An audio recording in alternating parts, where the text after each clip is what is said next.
El sueño de la gran manzana se desvaneció casi antes de que las tintas del contrato se secaran. Aquel acuerdo de $700 millones, impulsado por la voracidad de victoria del propietario Steve Cohen y la expectativa de un impacto económico monumental generado por la adquisición de una superestrella, resultó ser una quimera. Sin embargo, la euforia fue efímera.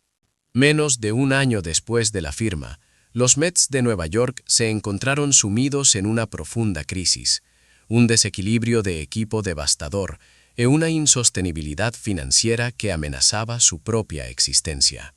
Hoy, dentro de las oficinas del equipo, la voz es unánime y pública. Es imperativo cortar lazos con Juan Soto. ¿Cómo pudo el contrato más caro en la historia del deporte profesional generar una fractura tan grave? El problema, esencialmente, radicó en una falla estructural y financiera catastrófica.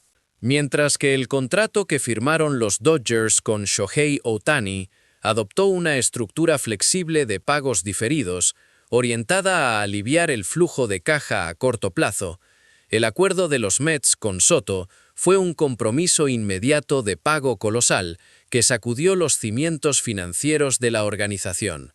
Desde el año pasado, el salario anual de Soto se fijó en la gigantesca suma de $51 millones. Cerrar. Este desembolso catapultó la nómina total de los Mets mucho más allá del límite más alto del impuesto de lujo, generando una carga financiera inicial que destruyó por completo el plan de reconstrucción cuidadosamente diseñado por el presidente de operaciones de béisbol, David Stearns. Stearns había identificado la revitalización del cuerpo de lanzadores y el fortalecimiento de la profundidad del banquillo como prioridades absolutas para el éxito sostenible del equipo. Pero con la mayor parte del capital comprometido con un solo jugador, el margen de maniobra financiero se evaporó. Los Mets se vieron obligados a encarar la temporada 2025 y potencialmente la temporada 2026 con una plantilla visiblemente incompleta y superficial. ESPN, en un informe demoledor publicado el 29 de septiembre, afirmó rotundamente que la causa principal del colapso de la temporada de los Mets no era otra que las restricciones financieras impuestas por el contrato de Soto.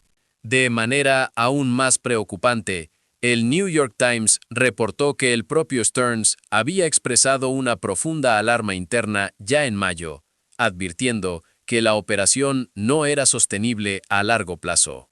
Además de la carga financiera inmediata, el contrato de Soto incluía una pesada hipoteca futura, la garantía de un salario astronómico, incluso después de que cumpliera los 35 años, sin margen para reducciones salariales por disminución de rendimiento. Esta estructura se convirtió en un lastre ineludible para el futuro a largo plazo del club. A pesar de las cifras astronómicas, el rendimiento de Soto en el campo no estuvo a la altura de las expectativas. Es cierto que Soto registró números de élite en la segunda mitad de la temporada, bateando Shera 2,5 côn 30 jonrons, nhưng PS standard của một jugador 51 triệu đô la, đây xem là insufficient. Su contribución a la victoria se estancó ở 4,5. Este es un registro sólido, pero queda lejos del estándar de élite, generalmente establecido en 6.0 o más, que justifica un contrato de tal magnitud. El New York Post ya había catalogado el acuerdo de Soto como un error de $700 millones en julio, consolidando rápidamente la impresión entre los aficionados de un equipo caro que no puede ganar. David Stearns, conocido por ser un ejecutivo de béisbol que prioriza los datos y la lógica fría por encima de las emociones, determinó que para preservar la estrategia a largo plazo y la estabilidad financiera de la organización, era imperativo revisar la relación con Soto. Para Stearns, la sustentabilidad del club era la métrica absoluta que debía prevalecer sobre el orgullo de cualquier superestrella. Cedar. La apuesta inicial de los Mets por Soto fue más allá del simple refuerzo deportivo. Existía una expectativa exagerada en torno a su potencial como estrella económica global. Sin embargo, la realidad fue cruel. La sombra de Shohei Ohtani de los Dodgers eclipsó constantemente a Soto. Ohtani generó más de 900.000 millones de yenes en impacto económico a los pocos meses de su firma, atrayendo grandes patrocinios corporativos japoneses, promoviendo el turismo y ascendiendo a ser el símbolo de Los Ángeles. El profesor Katsuhiro Miyamoto, de la Universidad de Kansai, estimó el efecto Ohtani en el año 2024 en 116.800 millones de yenes. En contraste, el impacto económico de Juan Soto fue marginal. Un análisis de Fox Sports reveló que las ventas de su mercancía representaban menos del 10% del total de los Mets. Cedar. Los datos de la Oficina de Turismo de Nueva York mostraron que el aumento del turismo tras la llegada de Soto fue inferior al 5%, lo que demostró su limitada presencia como motor económico. Esta disparidad económica fue un factor determinante para la directiva de Cohen. Una investigación de CBS Sports reveló que Stearns había escrito en un memorando interno que Soto era un jugador de béisbol de primera clase, pero carece de valor de marca. La conclusión interna era que los beneficios económicos de mantenerlo ya no eran suficientes para justificar la inversión. La evaluación mediática y de los aficionados también reflejó un abismo entre ambos jugadores. Mientras que el Los Angeles Times continuó elogiando a Ohtani como alguien que ilumina la ciudad, los tabloides de Nueva York, incluyendo el New York Post, lanzaron críticas diarias contra Soto. Los reproches no se limitaron a su desempeño, sino que se centraron en su actitud y sus declaraciones. A mitad de temporada, mientras el equipo encadenaba derrotas, el comentario de Soto tras un partido, "Los problemas del equipo no son míos", se viralizó instantáneamente en las redes, provocando una oleada de críticas de los aficionados por su percibida falta de responsabilidad y liderazgo. En la comunidad de fans de los Mets, la dicotomía se estableció.